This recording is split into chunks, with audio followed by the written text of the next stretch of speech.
మరి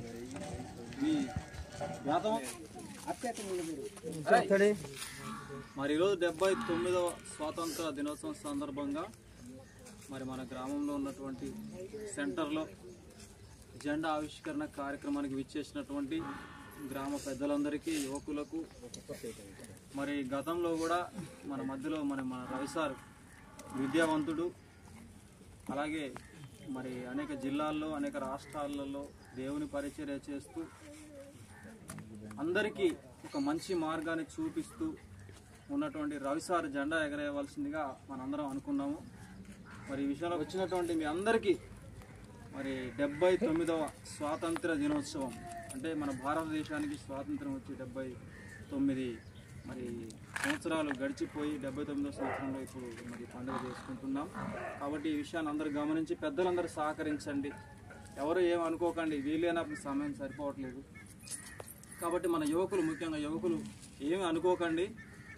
నెక్స్ట్ జనవరి 26వ తారీఖు జెండా వందనానికి మనం అందరం కూర్చొని ఒక వ్యక్తిని, మరి అతను పెద్ద మనిషి కావచ్చు, లేకపోతే ఇంకేదైనా కావచ్చు, ఎవరినైనా సరే ఒక అర్హత కలిగినటువంటి ఒక వ్యక్తిని మనం అనుకొని ఒక మరి జెండా పండుగని కొనసాగించడం. ఎందుకంటే ఆపొద్దు, దీన్ని ఎప్పుడో స్టార్ట్ చేసాం, కేవలం మన ఎస్సీ కాలనీలో మన కాడ మాత్రమే ఇది కొనసాగిస్తూ ఉన్నాము. ఎందుకంటే ఇది ఒక ఐక్యత, మనందరం ఐక్యత ఉండాలని కోరుకుంటా ఉన్నాం. కాబట్టి మరి ఈ సమయంలో మనం జెండా వందన కార్యక్రమాన్ని ప్రారంభించుకుందాం. Attention, stand at ease, attention. Vande Mataram పాడతాం. వందే మాతరం, వందే మాతరం, సుజలాం సుఫలాం మలయజ సీతారాం సస్యశ్యామలాం మాతరం, వందే మాతరం, సుజ్ఞా జ్యోత్స్నా పులకితయామినీ పుల్లకుసుమిత సుమదల శోభినీ సుహాసినీ సుమధురభాసినీ సుఖదాం వరదాం మాతరం, వందే మాతరం, వందే మాతరం. స్టార్టిస్ ఆడ కూర్చోదు, నిలబెట్టాలి.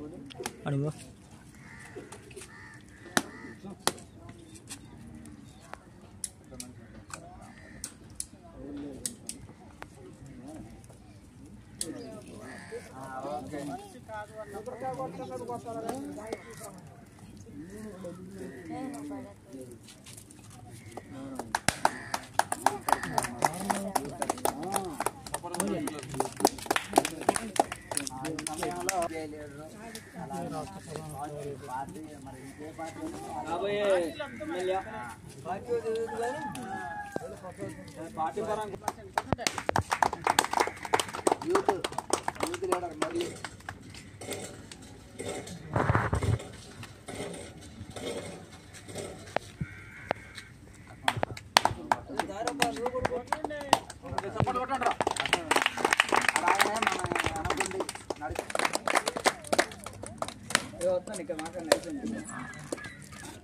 అధ్యక్షులు ఇలాగా అనేక రంగాల్లో మరి మనకు సహకారంగా ఉంటూ మన గ్రామంలో యువకులకు కూడా అనేక మంచి మార్గాలు నడిపిస్తున్నటువంటి మన నూతన రవి సార్ని వచ్చి జెండా కోరుకుంటారు.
సంవత్సరాలు పరిపాలించారు.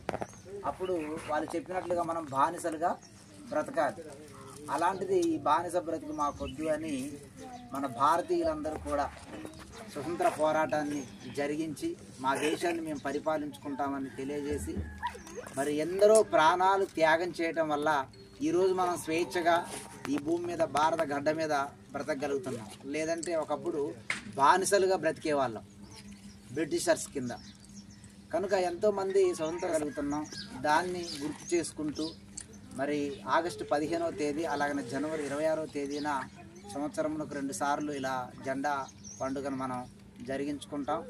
మరి దీన్ని భారతదేశంలో ఉన్న ప్రతి ఒక్కరు కూడా గౌరవించాలి అనేది మరి భారత రాజ్యాంగంలో ఉన్నటువంటి నిబంధన.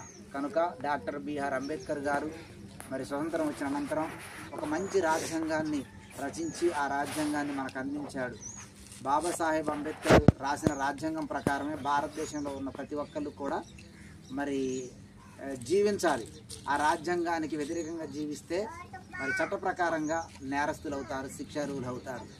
మరి దళితుడైనప్పటికీ అణచబడినప్పటికీ మరి ఎంతో ఉన్నతంగా చదువుకొని ప్రపంచంలో ఆయన చదువుకున్న డిగ్రీలు ఎవరు కూడా చదవలేదు. ఒక దళితుడండి, అంటరాని వాడిగా చూశారు, ఊరు బయట ఉంచారు.